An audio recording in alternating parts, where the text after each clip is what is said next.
class we looked at multiplying trinomials. So really what we're doing is expanding from multiplying binomial times binomial to multiplying like a binomial times a trinomial, like a 2 by 3, a 3 by 3, 3 by 4.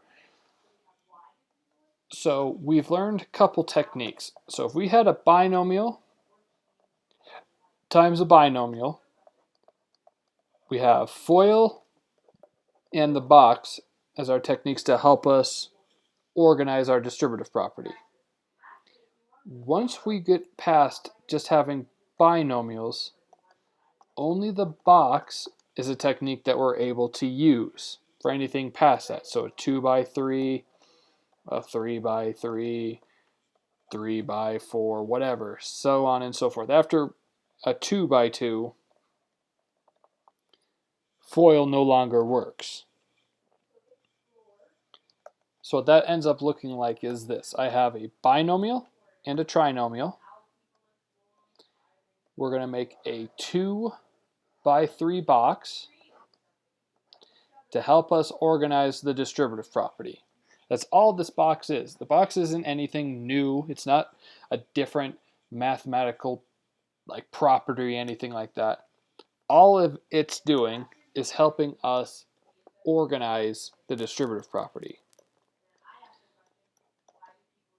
So I'm going to take my binomial, line it up on the 2 side, trinomial on the 3 side. And so what's happening is this. I have to take the x and multiply the 2x squared. That's this first box right here. I have to take this x, multiply the negative x. That's the second box here. And then I have to take this x and multiply the 3. So those would be the exact same terms I would get if I multiplied just using the distributive property. Then I have to multiply the 2 to each of these. So I get 4x squared, negative 2x, and a positive 6.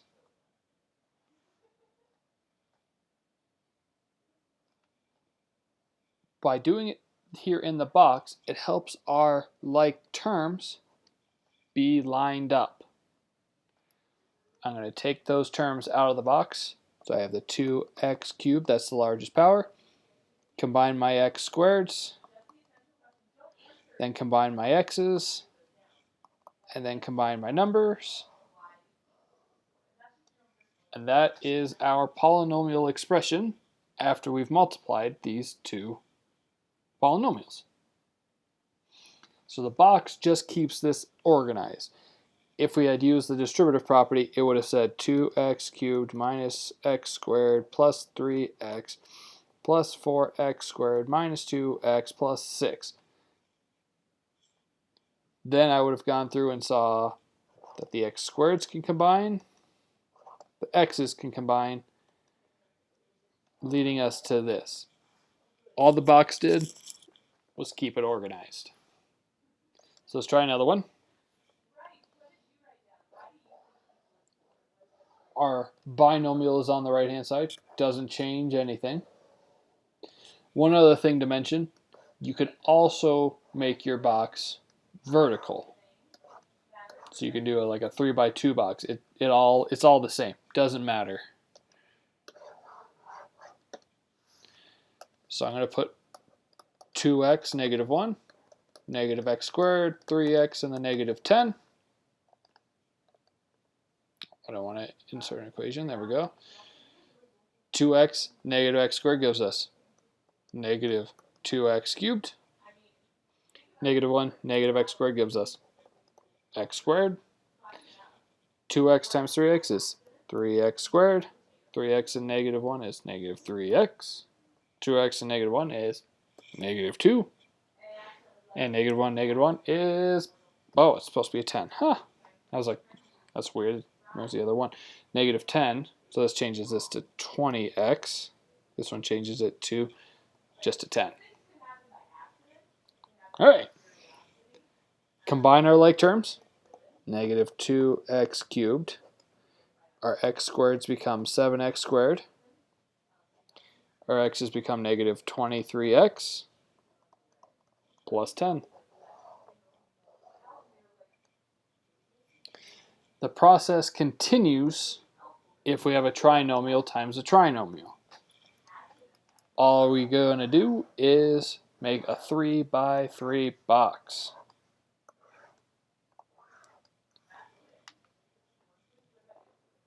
Again, this box, all it's doing is organizing the 9 terms that we would end up getting through the distributive property. So remember, this 2x would multiply, that gives you 3 terms, 3 more for 6, oops, and then 3 more for 9 total terms.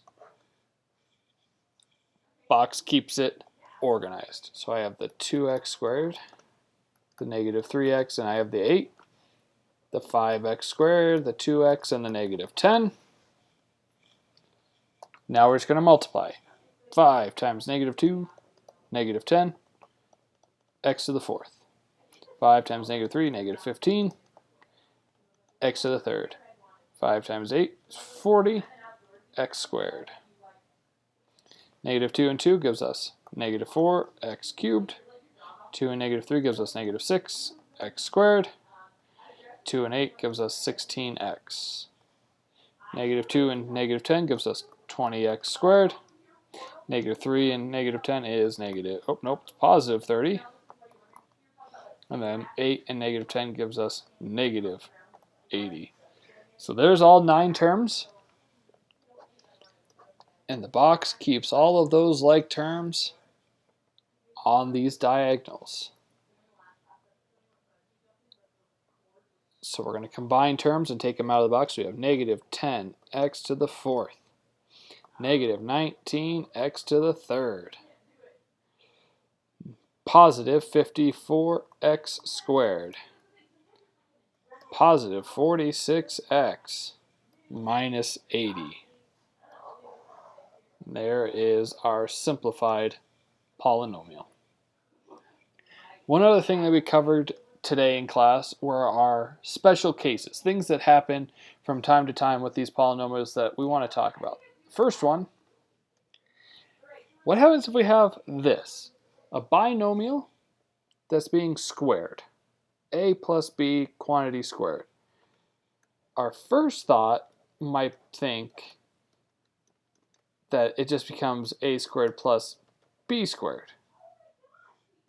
This is not true. No. A plus b quantity squared, what it's really saying is that you take that binomial and it gets written twice. Same thing is true as if there's a minus in between. Honestly, it doesn't matter what's written on the inside of these binomials. It means you're going to write it, this binomial, twice in a row. If it was 3, you'd write it 3 times in a row. If it was 10, it would be 10 times in a row. So a plus b to the 5th really means a plus b, a plus b, a plus b, a plus b, a plus b. 5 times.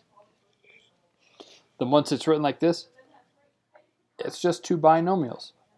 First, outer, inner, last. Use the box. Multiply just like you know. So if we had this, this is really saying 2x plus 3 times 2x plus 3. This one, 3x minus 1, 3x minus 1.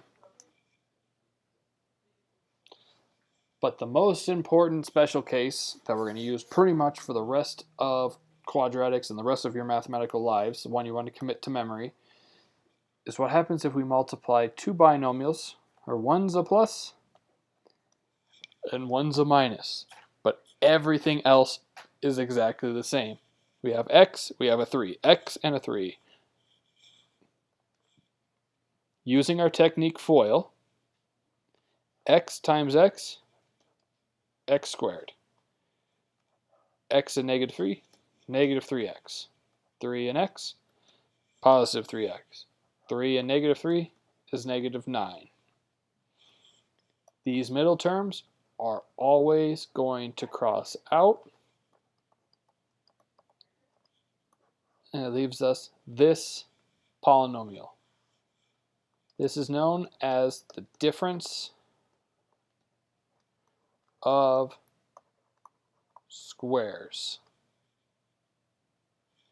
where we get the name difference because of the subtraction. Square, meaning square numbers. X squared, and then 9 is really 3 squared. So what we're able to do is we can take the first term and completely square it.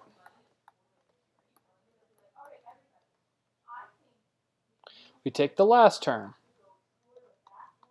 and square it. Because it's the difference of squares, we put a minus sign between, and we are done. Let's confirm it by going the long way. 2x times 2x, 4x squared. 2x times negative 3, that's negative 6x. 3 times 2x, that's positive 6x. And then we have 3 times negative 3.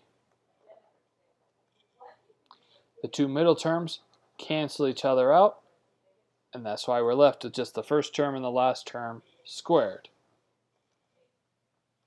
So if we had 5x minus 4 and 5x plus 4, we're going to square this, square that, and we're done.